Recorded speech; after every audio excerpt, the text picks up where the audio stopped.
Hello and welcome to The Good, the Bad and the Worst, a podcast where we watch movie trilogies and decide which movie is in the suck zone. I'm your host, Griner, and joining me tonight. I'm Luke Morgan, and remember, if you feel it, chase it. And my name's Conan. I'm just here with my wife, and she didn't marry me for my penis. All right, so we're doing Twister and Twisters, not a trilogy, it's a duology. We might talk about whether we think there'll be more Twister movies in the future. Boys, this is my favourite way to make a sequel. Just add an S to the end. Alien and Aliens, obviously an excellent example. I couldn't think of any others, but more movies need to do this. Titanics. I would watch the hell out of Titanics. I don't know about you guys. Like two Titanics battling each other, or I don't know. Somebody make this movie, please. King Kongs, Godzillas. Let's do this. Blade Runner probably would have done better if it was Blade Runners. Blade Runners. Whoa, It works. It works every time. No, we're doing Twister. Boys, do you have any nostalgia for the original Twister? Came out in 1996. You guys were pretty young then. So I was 3 years old, so I don't remember a whole lot about Twister, even if I did see it. No, I have absolutely no attachment. This has always been one of those, honestly, kind of like a movie I look down on, because in my mind it's always been like, this is the epitome of what I have perceived as like bad blockbuster movies. You get through a phase like mainstream action movies are lame, and I'm always like, Twister, yeah. Who'd watch a movie about a tornado? That's so lame. I can't believe people liked that. And I knew it was successful, and so I always just kind of was like, this sounds bad and looks bad, and this is everything I hate about movies. But, as I tried to become a little bit less ignorant, and now that I've watched it, I'm like, I've got a different opinion, but I was always just like, this movie seems like a terrible product of its time, and I don't know why it exists, but you've how wrong I never was. seen it either. No. Oh, that's surprising. So, yeah, I had kind of the opposite of a nostalgic thing for this movie. I was kind of terrified of this movie growing up, and I'll tell you why. So, when I was at a friend's house once, and I probably was, 6, 7 or so, this movie was on, and I didn't remember I don't remember the movie at all. I hadn't seen it. This was my first time really watching the movie, but the opening scene was on. I didn't know it was the opening scene, and just saw the opening scene. And that, like, I was just watching in the background, saw the opening scene, saw the father get pulled away by the tornado, and then I can, to this day, recall the most traumatic nightmare I've ever had in my life was my dad trying to get me into the garage and being like, quick, there's a tornado coming, and us running into the garage, and my dad trying to close the garage door. Like, this is a normal garage door in Australia, not like the one, like, not a bunker. But instead of a tornado getting him, like, it was like the tornado had like an animated arm that came in and grabbed him by the neck and yanked him out like a cartoon. And I told my wife that for years. I was like, no, I've never watched Twister. I had this nightmare when I was a kid, and honestly did. And I was just like, no, I don't want to watch it. I'd seen ads where there was a cow flying, and that was all I knew about this movie. But for some reason, to this day, thought this was like a horror movie. And so, or like, a thriller, and I guess it kind of is-ish. Yeah. But definitely more, pulpy comedy action sort of Comedy. ish. Yeah, it's not that funny. But there's a funny moment. Like, there is a lot of humor in it. But I finally overcame my fear for this podcast. I guess genre isn't necessarily about what it accomplishes; it's about what it's trying to be. Yeah, I don't have a lot of nostalgia for this movie either. I had definitely seen it before. My wife is a big fan of this movie. She's a big fan of like 90s, what's the word? 90s climate-based action movies, I guess, or weather-based action movies. Because there was quite a few of them back in the day. Natural Disaster, Day Before Tomorrow, Disaster Dante's films. Peak, she really Dante's loves. Peak's great. And then there's all the others like Armageddon. Yeah, Deep Impact, all that stuff. Deep Impact, so many. We really went through a weird phase of this type of movie, especially for a time where people didn't believe in like climate change. Like, that was always kind of the joke of these movies. Now we're just living it, right? Yeah, exactly. Natural disasters. But she had a lot of nostalgia for this movie. This was like one of those VHSs that was in their house that got worn out. I definitely didn't have that nostalgia. I had seen it before, but I might have even watched it with her the first time that I saw it, like as a proper adult. Yeah, I don't remember ever being like, I don't know. I always just thought, like you guys, it was just not like you, Luke, like you, Conan. It was just like this, cliched apocalypse-based action movie, where nature turns against us. Yeah. And it's not that really, but there's a lot more to it, obviously. But like I said, it was weird. There was looking back on it now, I'm like, it's kind of such a cool idea as well. Just be like, how about a movie about a tornado? It's like, yeah, call it Twisters. It's like all those. How about a movie about volcanoes? Call it. Well, there's one called Volcano. There's one called Dante's Peak. Yep. Yeah, it's like it's just a simple thing, and it's really efficient. And like, I don't know, we can talk about it in this about how this movie was created, which is really interesting to sort of, I don't know, to look at that compared to movies nowadays and the lessons we can learn. But we'll come back. It's interesting. Maybe all you need, Grana, to have a film like, a sequel that just adds an S to the end is Bill Paxton.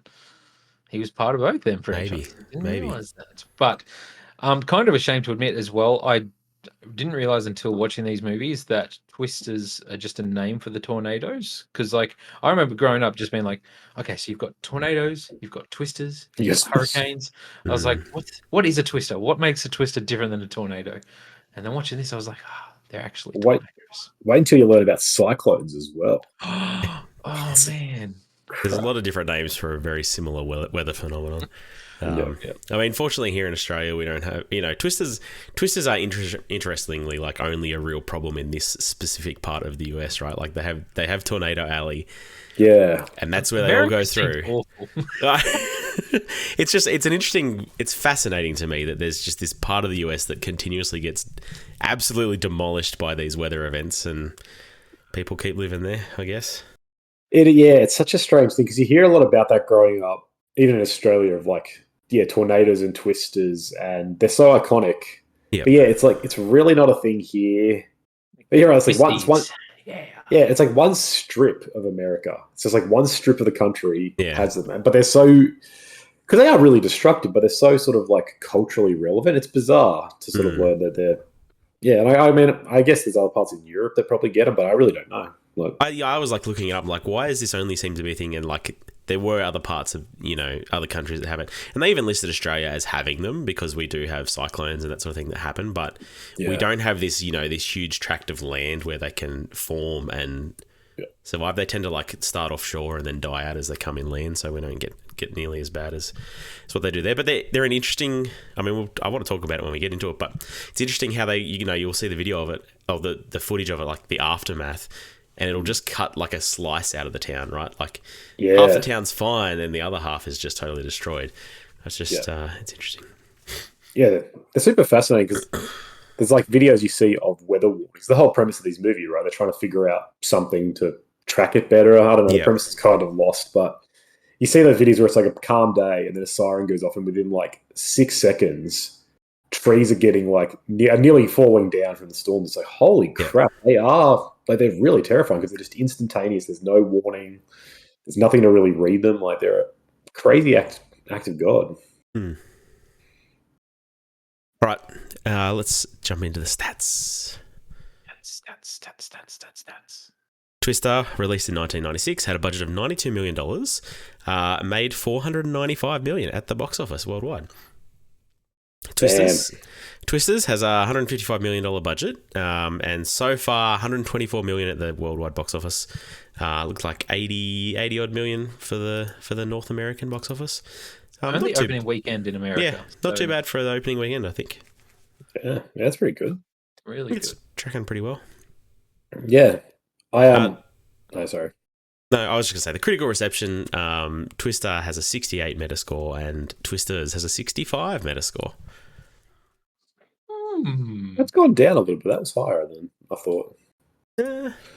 Interesting. I remember I looked at it once and it was in the 70s, but more reviews. Anyway, that was a while ago. People revisiting it.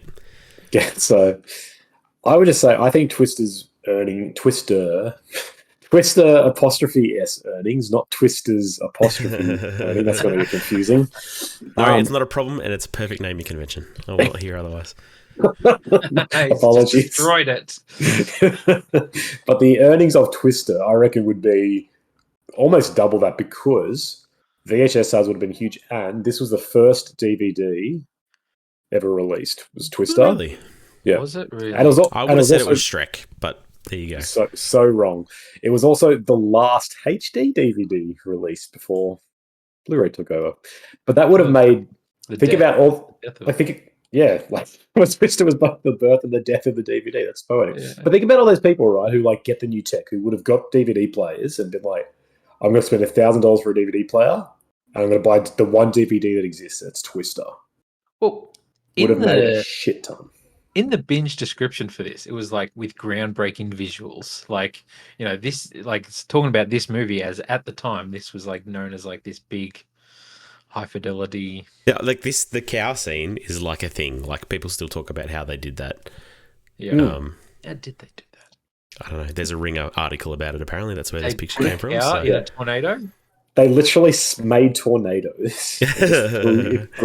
No, yeah, the whole like inception of this movie is really weird. It literally started as a tech demo. It was like one of those things you see where a special effects house was like, "Look what we can do," and then some studio was like, "That's cool. Can we make a movie about? Like, we want to make a movie with this." And so this is one of those weird cases where it started as there was no script, there was no idea. It was purely made to show special effects, and we criticize that so much now.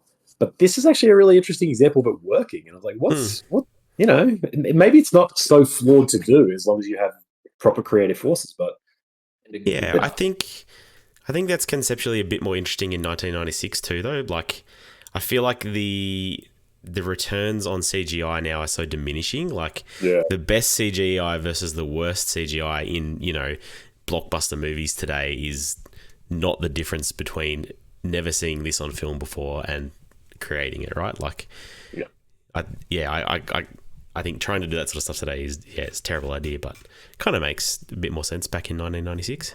No, you're right. It would have been a huge novelty of like, look, we've never seen this before. But it's interesting to be like, this started literally as just like a tech demo. It's like we can make this now. All right, let's somehow monetize this through cinema.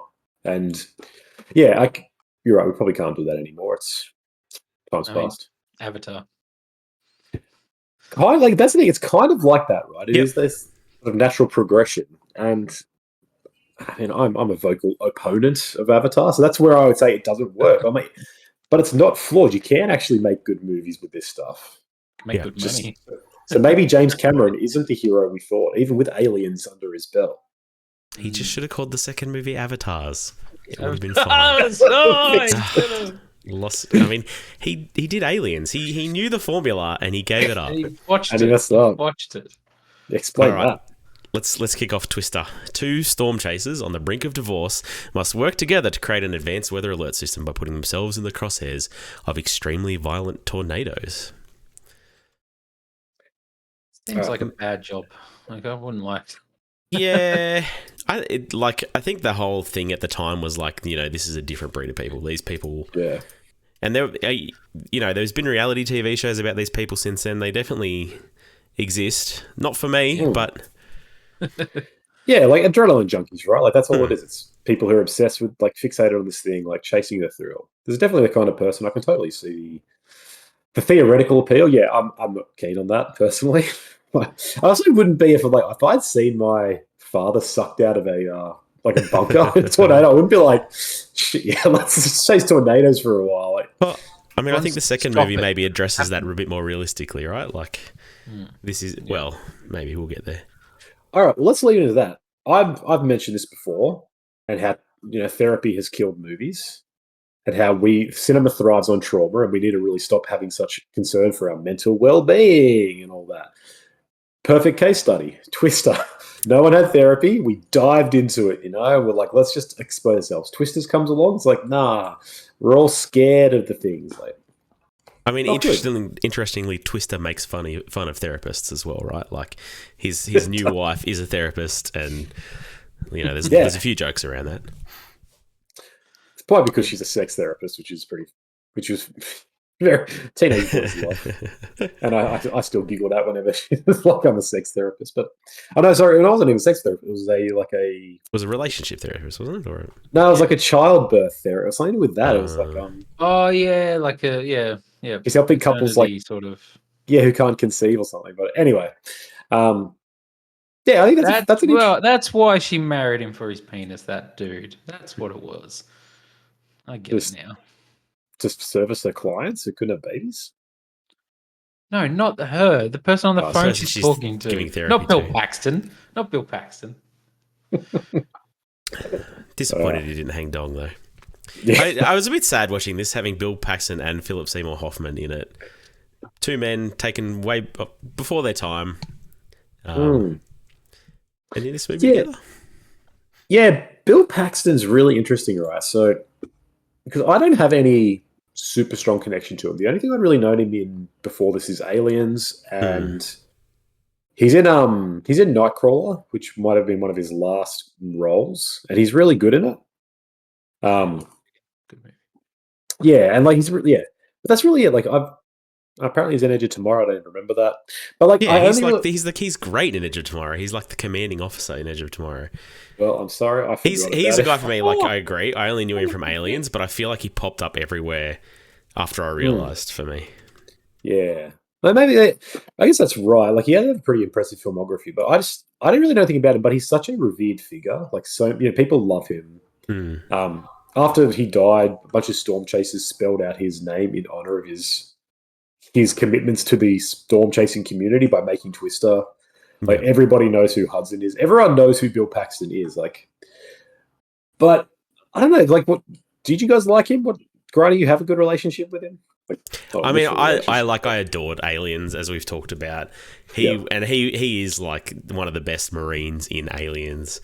Like he's the most fun Marine in Aliens, and he definitely like just shows up in those kinds of movies. Like he's got a role in Commando, he's got a role in Predator 2, he's got a role in I don't even remember what he's in this. So this is what I mean though. Like, I don't remember him in those movies either, but I feel like he's just he's just a force of those kind of movies, and I got to respect him for that. And I feel like he just kept popping up in lots of movies for me. Like he's in Titanic. I watched that the other night with my wife because it was on TV. And I'm like, holy shit, Bill Paxton's in this movie.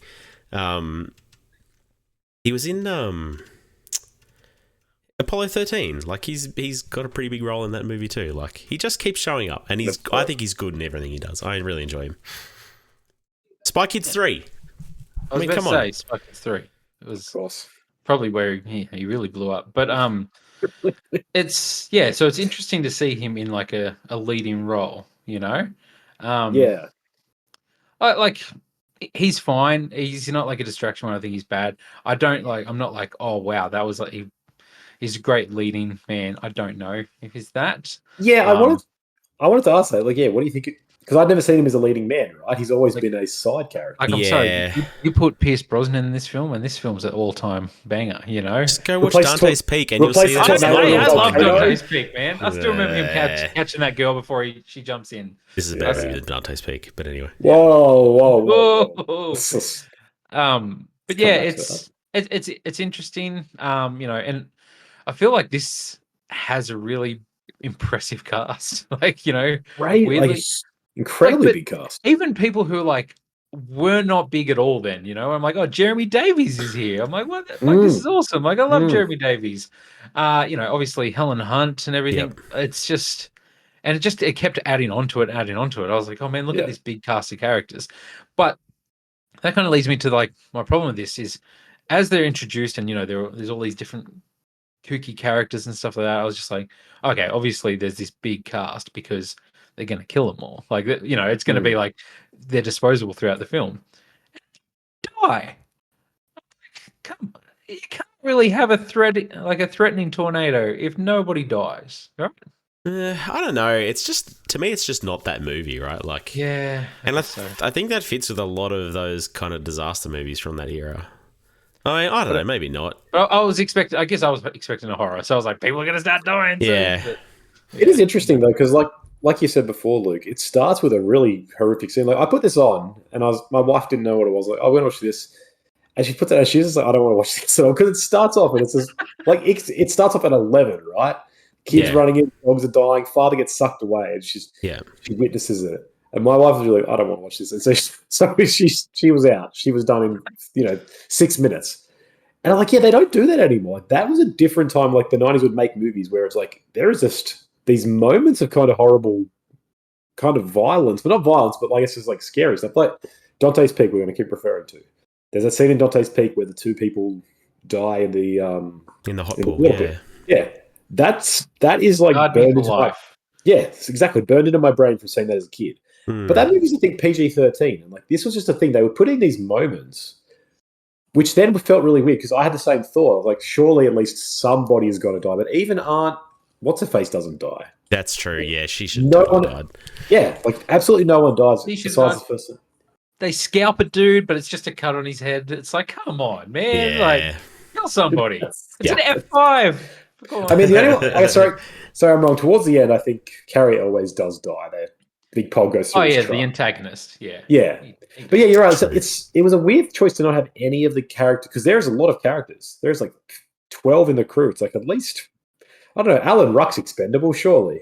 Yeah, love yeah, Alan you Ruck. are right. It is surprising that nobody died out of that huge cast of people. Yeah, but I guess it's just part of maybe there's just sort of the, like I said, the way they made movies back then. I don't know. It's just it's interesting to see that compared to now, where I think now we would get one or two of them die, but it would be, I don't know, just how it would handle. I guess, what does that say about society's tolerance now versus then? We have a modern movie about a very similar subject that we can compare it to very soon, and we'll talk about it, I guess. Did they remake Dante's Peak? Cool. Yeah, that's what I'm referring to, exactly. Daniel Craig's in it. This movie really goes. Like, I was shocked at the. I think part of the reason I was always weary about watching it, I was like, oh, it's going to be a boring movie about tornadoes. It is like 2 days. It is just like, it starts off and they are in it. They're like, hey, sign my divorce papers. Can't, sorry, got to chase tornadoes. And they just chase tornadoes. And then 2 hours later, it's like, cool, that was a ride. Hours later, cool. I'm not going to marry this other woman anymore. I'm going to leave her behind somewhere, and I'm going to get back with you. We're not divorcing anymore. But she was cool with it as well. She's like, it's okay, I'll be fine. Don't worry about me. Despite amicable. Yeah, She's it's like, nice. I love when she's like, I thought it was a metaphor. Yeah, very. I'm not about this life. I'm not about this life. Yeah. But I think that was cool. I was pleasantly surprised because I really was expecting this to be a slower movie, but it's like, I don't know, I like movies that just do, they kind of throw out the conventional sort of pacing and stuff. And they're just like, no, this is a movie about tornadoes. Like, there's nothing else to do. We're just going to have tornado chases. Yeah, there's no hanging around waiting for tornadoes. Like, oh shit, there's another one over here. Let's go. Yeah. Dorothy 2 is ready to go. We don't have to spend a montage building Dorothy 2. It's ready to go. Let's go. Exactly. You get the one scene in Aunt May's house, I guess, which is the closest thing. Yeah. But that's chaotic. Even that's chaotic. Like, Exactly. We're just going around eating and just carrying on. Yeah, cooking up steaks and eggs. Yeah, exactly. That feels like there's no breather. And then before they can even finish, they're out again. It's like, holy crap. It's perfect for this. Yeah, it's perfectly paced in that sense. Like, you feel like you're part of the team, right? You're just with this group of people who cannot sit still and are desperate for adrenaline. I don't know, it really worked. Like, look, I know you said it's not a horror movie, and it's not, but I think I really like Twisters as a monster, right? Like, because they kind of, they can chase people if you want them to for a while. Like, you can have chase scenes with this natural disaster. And a movie that tries this is is it The Day After Tomorrow? That other one, is that what it's called? The global frosting event or whatever it is. And there's a scene where they're running away from the frost that's creeping up on them in the library. If you've never seen it, it's quite funny because it just doesn't make any sense. Like, this frost chases them through this library that they're staying in, and it totally doesn't work. But this totally works to have a twister like chasing you down in a car, and it's making growling noises and stuff. And like, I don't know, I think that's a pretty effective way to have a natural disaster as a monster. That's what I liked, is that it felt like a monster movie, even just based off like the noises it was making. It's like a really deep growl that it makes, and it's like, oh man, shit's getting real. So yeah, I do think it was effective at that. But like, my main thing is like, I feel like, and I've said it before, is I was really expecting someone to die, because I was like, that if you have a death in the middle, that kind of re-emphasize the thing of what they're trying to do, of like, okay, we need to try and figure this out to stop this. And the aunt should have died. That's literally that point, right? Is like that sort of re-engages the stakes of like, oh, it's hit this small town, it's hit my aunt. But yeah, I don't know, I guess, is property damage not enough for you? No. In this economy, no. No. It's funny you say monster movies because this is kind of from the same pedigree. Like, this was the first script of this was written by Michael Crichton, guy who wrote the Jurassic Park books, and I think probably the scripts as well. And so I was watching it, like, it's made by Amblin, which is Spielberg's company, and like it definitely has some of that commonality. Like, still, I was saying, sort of like elements of horror, but then elements of like lighthearted fun. It's a really human story at the center, and it's a monster movie. Like, it really truly is. Hunting this one monster, it's hunting them. It's I don't know. It's the best way to approach this because you're comparing it to other movies, kind of like Day After Tomorrow or other disaster flicks. The problem is they often end up becoming like, how do we beat this? It's kind of like you can't really, right? You can't beat nature. So to have it be like this is just these sporadic things that appear and are deadly, and you've got to try to escape them in the time. It's a perfect like framing device for a disaster movie. Second only to Dante's Peak's detective framework. Yeah, but that's fine. Fair enough. Dante's Peak's better. Just accept it. I mean, critical reception proves you wrong. I imagine box office also proves you wrong. I can quickly check that here. No, I don't want to be embarrassed. It massively proves you wrong. It made less than half of what Twister All made. right. How many times on a bigger budget, by the way. How many times did I watch Dante's Peak in school? About 16. How many times did I watch Twister in school? 0. Oh, okay. That's the Pierce Brosnan budget there against Bill Paxton. Last thing I'll say about this is you have no idea how excited I was when they're at the table with the aunt. And I had a moment before she said it where I realized I was like, oh my God, F5. That's where Brock Lesnar got the name of his finishing move. It's a tornado because he throws him in the air in a spinning thing. And she was like, is there more than F4? I was like, oh my God, F5. I was very, very excited. And that was my only note from the movie was F5, Brock Lesnar. Yeah, that's it. That's pretty funny. That is educational. Yes. I mean, that ranking system is pretty cool. Like, just saying, it's an F3, it's like, it sounds dangerous. I don't know what it means, but it sounds deadly. So yeah, F5 is like, that's a big deal. And I really thought at the end they were going to be like, oh my God, it's an F6. Yeah. Like, it's broken the scale. There's always that. They should, every movie that has a scale like that should have, what's an F6? We've never seen one before. And then it happens at the end. Like, that's what should be happening. Yeah. You're right. Because they basically have that where it's like, is there an F5? And everyone hushes and say, it's like only one person's ever seen one, or only one person here's ever seen one. Yeah. Yeah. Well, you can't talk about that. Yeah. It's pretty great. All right, let's move on to Twisters. A retired tornado chaser and meteorologist is persuaded to return to Oklahoma to work with a new team and new technologies. Did you know this movie was set in Oklahoma? What? Get out of here. I feel like they really tried to rub that in. I mean, honestly, it actually didn't do a bad job of me making me feel some longing for Oklahoma. Here is something that here's my takeaway. Sorry, what was that? It's just an Oklahoma thing. You wouldn't get it. Anyway, this is one of my big takeaways from this. Like, this movie, it's got such a great sense of place. Like, it really is just like you're in Oklahoma. It is like, it's really not only does it just like create visually, audibly, I don't know, culturally with the rodeo and stuff, it makes you feel there, but it creates a really like sort of romantic sense, and it sells the idea of like, oh, people live here because there's something beautiful about it, right? Like, this is beautiful country and there is something charming here. There's a reason why people are here and people have always been here and there's something lovely about that, blah, blah, blah. Which is fascinating because like the director who made this, Lee Isaac Chung, I think made one other movie, Minari, which is a really good film. Yes, it is. But he was like born in he grew up in a small farm in Arkansas. It's just interesting, right? Like, he's Korean born, I think, but like son of Korean immigrants. And he's really captures that like American identity though. And it's just so interesting. Like, this guy is not who you would conventionally say is like, he's not a 5-generation Oklahoman who's like, we've always been here. He's almost as much of an outsider as you can get in a way. But he's just got a really like clear fondness and connection to the country. I don't know, it really works. It gives this movie a great sense of place. Yeah. Yeah, I agree. What I think even helps that, like as you guys said, like the country music throughout, I just kind of, oh, here we go, here's another country song.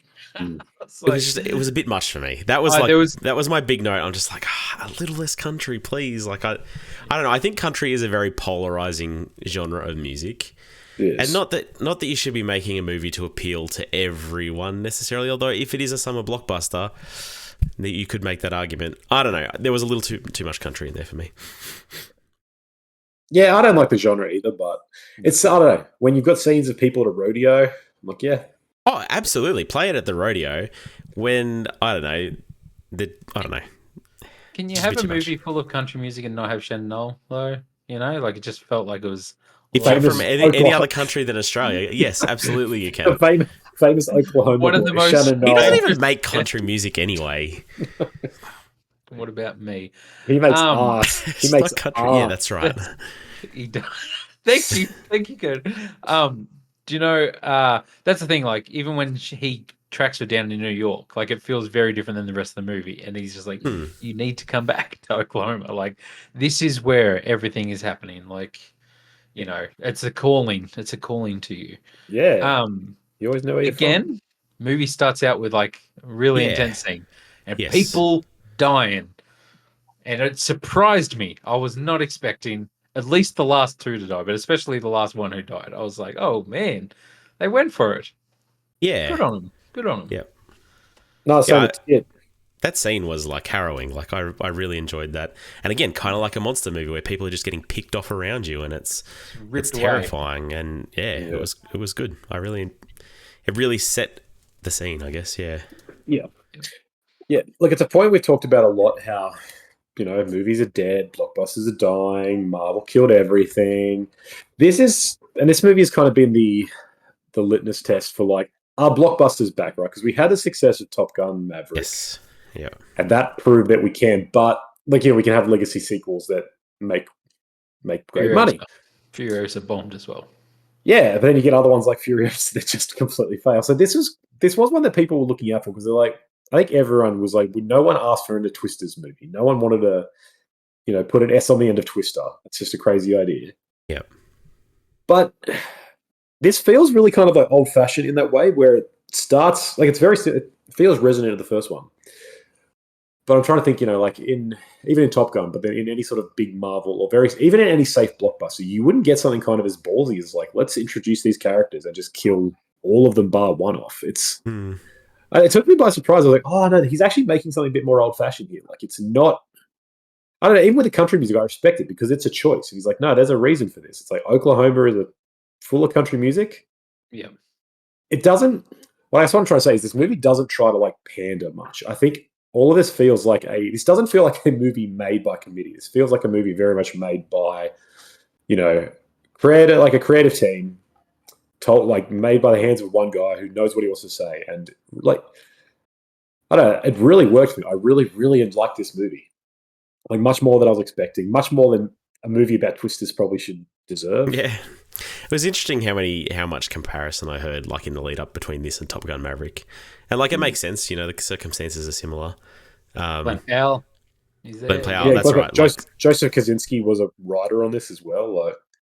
Yeah, so it makes sense. And look, I don't think it hits the heights that Top Gun Maverick hits, but I had a good time with it too. Like few films do. That's true. Like, I mean, that's a very high bar, and I think, I don't know, is Twister or Top Gun a better movie? I don't know. That's a weird. No, I quite like Top Gun. There's more men with their shirts off. I'm sorry. I was about to say, did you forget the beach scene? I think you forgot the beach scene. Yeah, sorry. Bill Paxton. That's all. Bill Paxton would beat Tom Cruise in a fight. Who's keeping cinema alive? Bill Paxton's dead. He can't win a fight. Anyway. I really liked how they kind of turned the teams on their head in this one, I guess. Like, she was part of the high tech. Your protagonist is part of, she's part of the high tech team with all the gear and the nice shiny white trucks, and then you got Glenn Powell rolling around in his shitty old ute, having fun. And having fun. And I don't know, Glenn Powell's so good in this movie. I really enjoyed him. He played that character really well. I think like at first I was like, oh shit, they're going down the streamer route. This guy's a streamer. This is going to be so cringe. And then he shot the fireworks into the Twister and like, shit, I might actually watch that YouTube channel. Like, what is wrong with me? And I was convinced by him. Like, I don't know. It worked for me. Yeah. Yeah, it doesn't. There you go. I think that's one of the best ways to like modernize it. Is he's 100%. Yeah, he's a streamer, but the fireworks. I kind of like the whole thing of just digging the truck into the ground. Yeah. I'm like, this is really cool. And just like trying to make it look as exciting as possible. Having other people in the other cars filming it from other angles as well, and like, content creating, baby. Like I felt like I could relate to him. Like what we do. Yeah, just get those sure. clicks. Yeah, yeah, it is a perfect thing, and it doesn't do any. It's never too it's never sort of too preachy about it. I guess he's never like. You're right. There's never like long periods of I don't know showing his streams or like delving into that and making it awkward.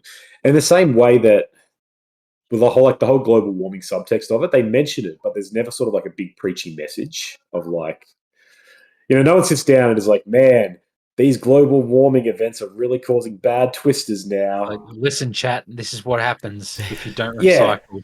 It's just kind of like the mention of it to the kids at the start, I think, was probably about as preachy as it got. And that kind of makes sense in that context, right? Like, Yes, and a couple of characters I think mentioned in one line that like these storms, they seem to be getting a bit more frequent. Yeah.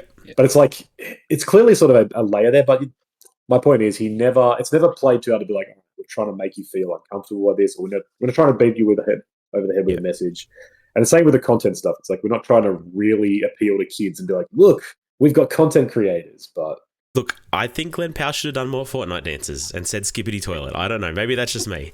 But, like, if he had taken, like, his streaming gear to her barn and, like, live streamed her high school thing or something, something like that, like, pushed it too far, it would have been, really annoying.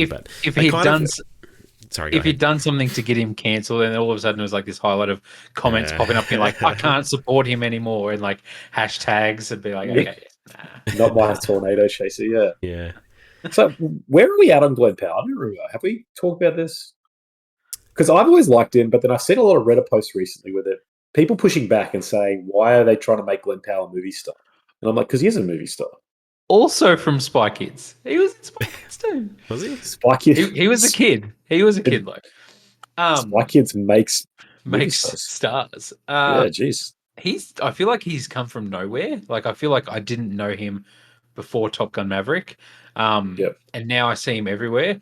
But everything I've seen him in has been really great. Like, I've really enjoyed him in. So, yeah. I've literally only seen him in Top Gun Maverick, and I enjoyed him there. He wasn't like the biggest.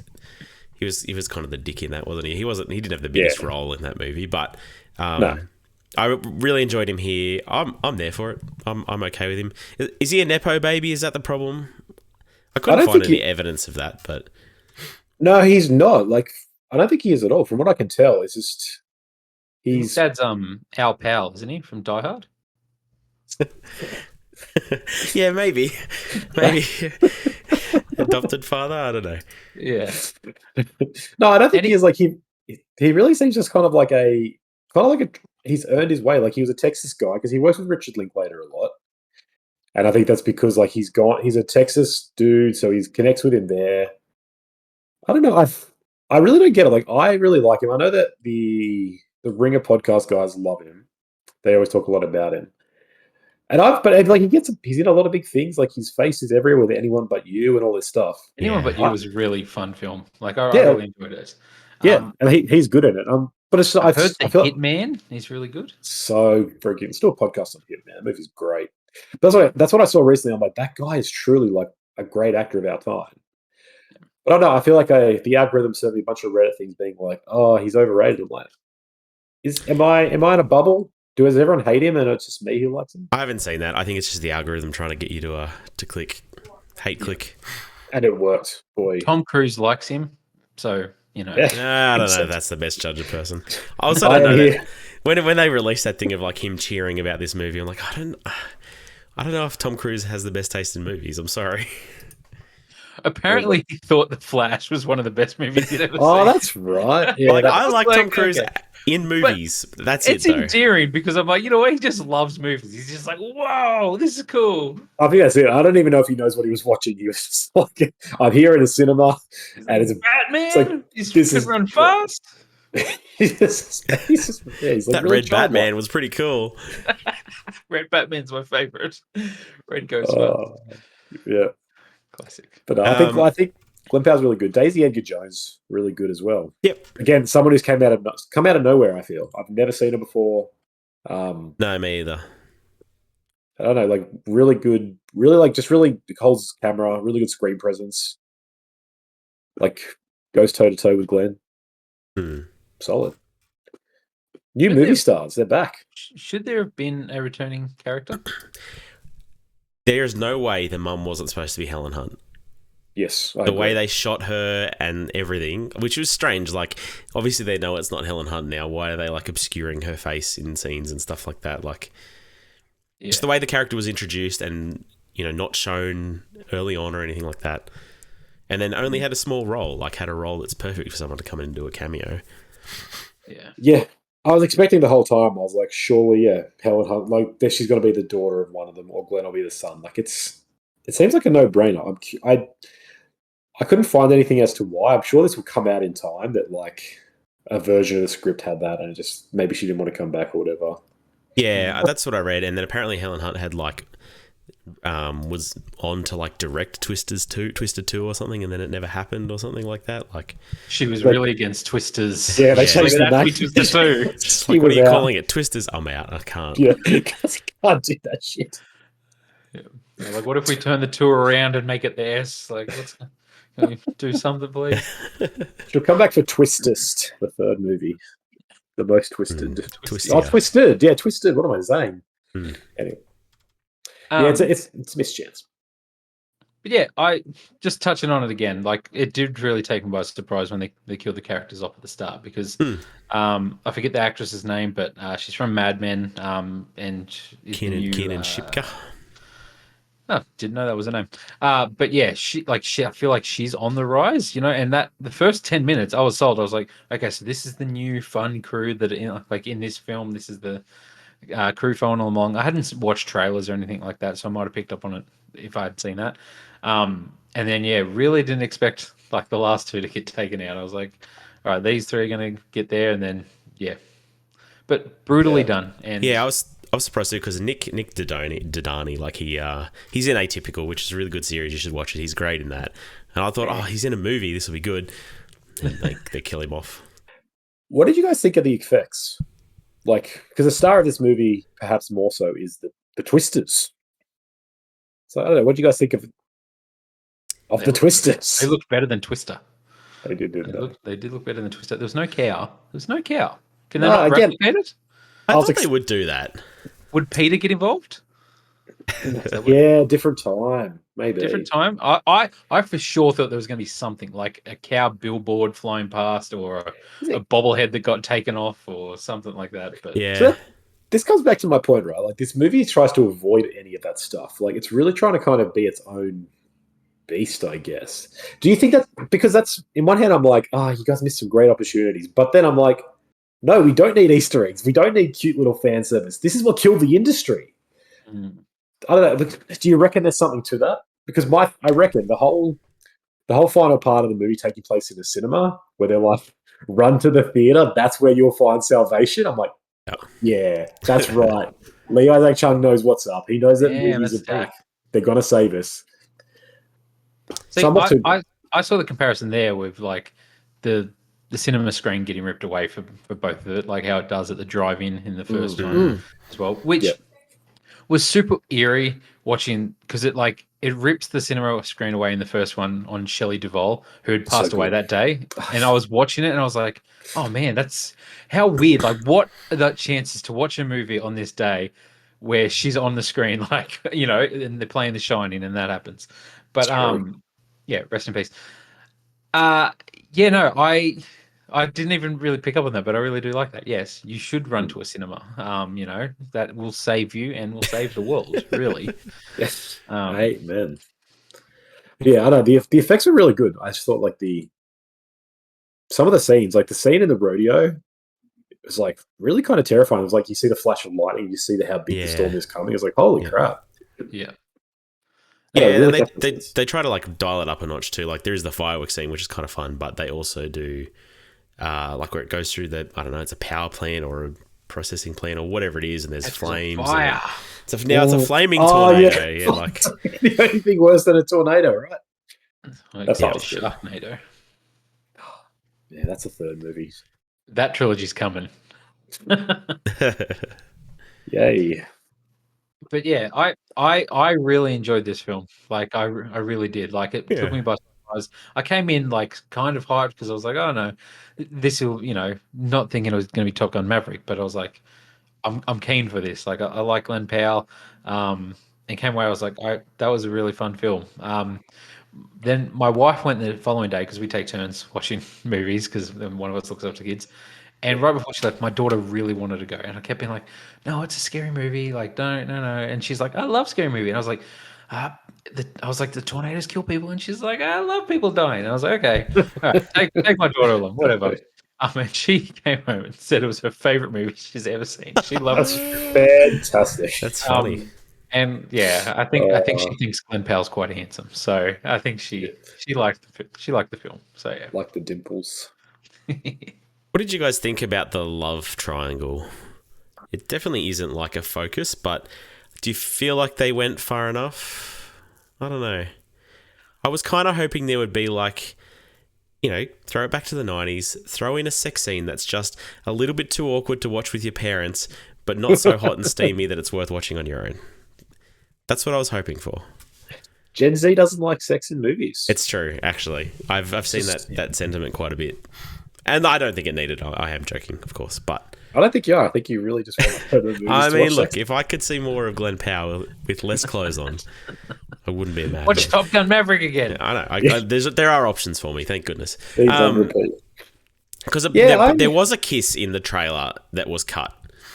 They filmed a kiss in the airport. And Yes. This was actually like trending on Twitter yesterday because Yes. people were outraged. They're like, they cut out the kiss. Like, this is bullcrap. But And the reason they cut it was a note from Steven Spielberg he Saying said, what? I don't like kissing. saying, cut the kiss. I don't know what he said. He said, I'm a Really? prude and I don't want them to kiss. That's I don't know, it was just interesting. a note from him, apparently. Like, he was obviously an executive producer on this movie. Yeah, this is still made by Amblin. Like, Yeah. yeah, He's probably got just his- like always wanting more. People come back for the third one for that kiss. Yeah, Okay, maybe. yeah. I'm trying to think now. It's like in any of Spielberg's movies, do people kiss? What happened at the end of Jurassic Park? Do they make out? The dinosaurs. There's don't. definitely a kiss in that movie. No, the dinosaurs don't kiss. You're right. But they don't get together. Remember? The dinosaurs. No, the main two leads. They don't in the end. You're right. But they do in that movie. You think they do in that movie? Yeah. Wait, in Jurassic Park or in Twisters? I'm lost. Jurassic Park. Sorry. There was a big kiss. Yeah, no- in it, I believe so. In what? Bill Paxton. Got Yeah, his the kiss. fir- In Twister. Yeah. Yeah, in the first one it is, and but that's also very awkward. Like they're just They're surviving playing tongue massive storm. twisters, and it's really, really.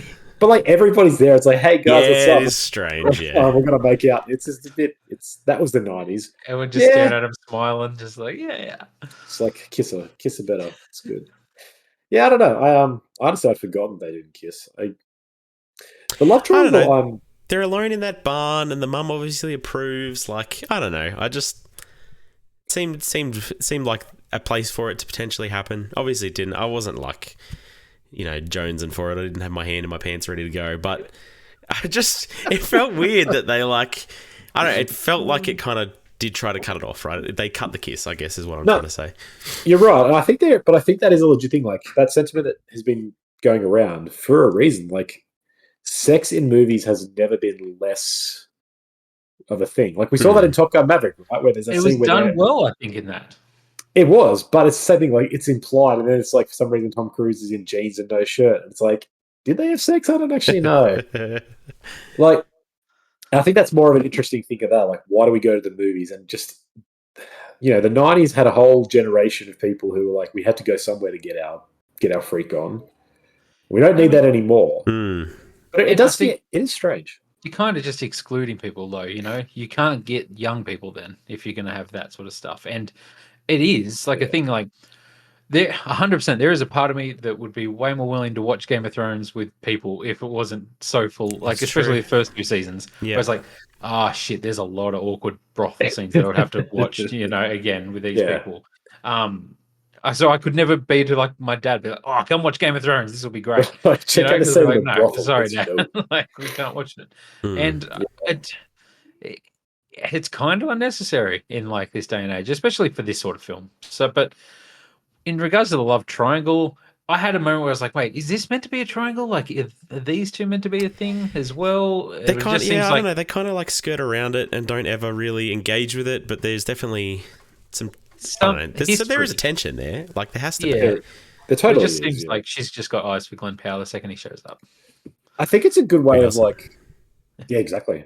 Because I think it's a good way of like working out the issue from the first one. Because Twister has a antagonist issue where Carrie Elways doesn't really need to be in the first movie.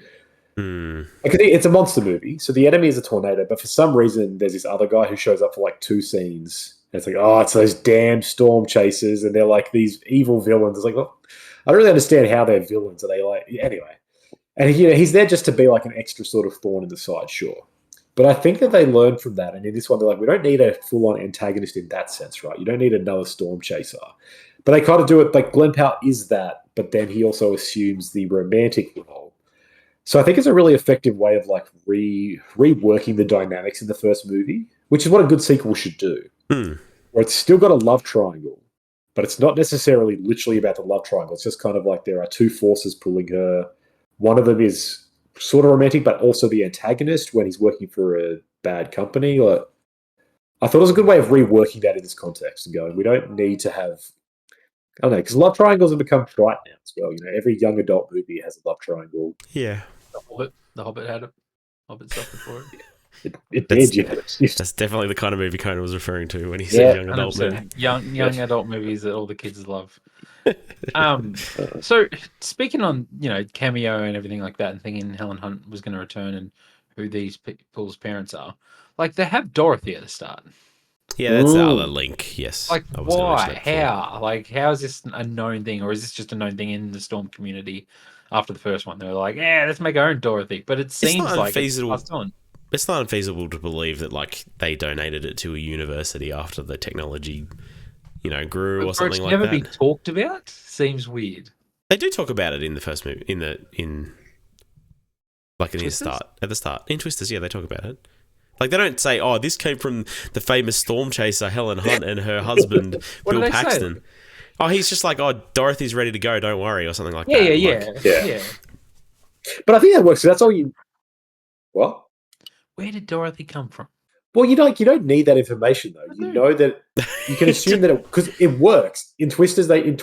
They prove it works. So okay, Yeah. they're probably doing something with it. Why would it disappear? Yeah, okay. So I guess that's plagiarism. Whatever. Cool. They just stole All a right. person's idea. In Twisted, the third and final movie, Bill Paxton comes back from the dead to sue them. How about that? You happy?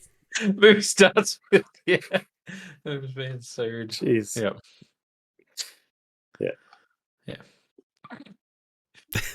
All right, we're okay. We solved the mystery of Dorothy. Yes. Okay. All right, is there anything else we want to mention about Twisters? It's really good. Go see Twisters. Yeah, I was actually quite pleasantly surprised. I didn't have high hopes going in, but I enjoyed my time. Hmm. No, I really enjoyed it. All right, should we rank them? Yes. It's 1-2 for me. 2-1. Yeah, I think 2-1. Fair enough. Not 2, sorry. Twister. That's right. Yeah. S and no S. That's why I was very surprised when you said the Metacritic score, because I Yeah. really thought the second one was better than the first one. But obviously, I have no nostalgia. It was the first time I've seen it. Yeah. Might not hold up as well for a first time viewing. I think that is a part of it, yeah. Like seeing Twister at the time or earlier on, like, would have made a big difference. But Like, if Yeah, I was to like- go watch one of these again, I'd watch Twisters again. Yeah, maybe. I mean, I've seen Twister more times though. I don't know. Twisters, like I liked it. I think it did most things right. It did feel in some ways just like a summer blockbuster though, and I don't mean that totally in a totally derogatory way. And not that Twister. No, what am I saying? Twister is totally just a summer blockbuster and didn't do anything interesting. Maybe Twisters is better. No, like you can like Twister more. No, I think a lot of people do. No, I think I do too. I think I do too. Honestly, It has Bill Paxton. Like that's right. Game over, man. Game over. Bill Paxton would probably beat Glenn Powell in a fight, but not Tom Cruise. Not anymore. Not anymore. Oh, God, this is getting insulting. Although, if he was actually to fight, he may have some supernatural powers at this point. Who knows? Necromancy. If he's back from the dead, Yeah, it might true. be Jesus Christ. I don't know. Will this feels be a like- franchise now? Will we get another Twister in the next couple of years? Surely. I don't know, right? I wonder if Really? Hollywood. Yeah, because all right, are we getting another Top Gun movie? I don't think so. We'll probably No, get it's a Top Gun Disney Plus TV series. No, Tom Cruise would The Top Gun literally Academy. die. Would literally die before that happens. Like they're different beasts, but I do think I don't know. I wonder if there is going to be a pullback, right? Where like we've seen the hell that is Furiosa, and like I think they're slowly learning that IP is not guaranteed success anymore, as it was in like the 2010s. Like, you know, some of the Marvel stuff is not working. Furiosa hasn't worked. Like, I think there's going to be there is a look to be like, maybe we can't just literally put IP out there and make it, and it makes billions. So even if this movie's successful, I honestly don't know. They might be like maybe it won't be as big as they need it to be, or they might just be like, let's hedge our bets and we need a one and done. Yeah, I wonder if the trend will be bringing back older IPs, right? Like, because I think new IPs is still too much of a risk, but I think trying to make everything into its own cinematic universe and endless trilogy, like endless sequels, is also not working anymore. Yes. So I wonder if maybe we do see Dante's Peaks. I don't know. I was about to say we're going to get Dante's Peaks. Yes, Oh. Pierce Brosnan can still go. Pierce Brosnan can still go. That man's retired, isn't he? I'm pretty sure he's not making No, movies he's anymore. got a cool goatee. He was in No, he just Black he just Adam. he just made a movie right, called true. Fast Charlie last year, and it's Right, really, okay. I'm out of the it's loop, really good. obviously. and he looks fantastic in a suit. Like, Oh, and look, a he's a beard. suave his gentleman. mustache and goatee. it's a good combination. Holy hell! Yeah. That man. Bring him Yeah, back. like I think you're right, especially after the Barbie thing, where Barbie proved every IP can be made into sort of something rather than continued. I think they'll be like, all right, what was older or good? Let's try to do something more with that, and you know, especially now that global warming is apparently a thing, according to all the evidence, we'll probably start to see some global warming based disasters again. Maybe. I mean, the day after tomorrow. Ozone. That was after- Ted. That was The day after tomorrow's. could be the days after tomorrow. The days after tomorrow actually makes way more sense. But Yeah, that's a cool name. That's actually a dope name. I like that. It's trademarked. You can't take that. all right, that wraps up our Twister duology. Next fortnight, we are doing the Deadpool trilogy. Will that continue to be endless sequels? We will see. But there's definitely 3 of them now, and so we're going to watch them, rate and review them. I'm looking forward to it. Call me a child, but I don't mind those movies. And I love Wolverine. Hugh Jackman back as Wolverine. I didn't think we'd see it, honestly, but Some would say we shouldn't have after he had the perfect send off, but You know, you he might be right. recently did an interview where he was like, "Oh, like doing Deadpool and Wolverine is like the most fulfilled I've felt doing Wolverine." I'm like, "Dude, Logan, what are you saying? Like, yeah. get off it, get off it." dude." People will say shit to market movies though, like Yes. the Kate Blanchett talking about Borderlands being the thing that saved her or some shit. Like, Yeah, okay. just no. Yeah. Just There's no way. Just no. All right, looking forward to that, boys. This podcast was brought to you by some books by Conan Clark, The Taste of Iron and A God Grotesque. Plenty of twisters. Twists. In the- Twisters. Look them up. Find them on Amazon. Good books. Have a read. Please rate us, review us on Spotify and iTunes. Tell your mum about us, and we'll catch you next time.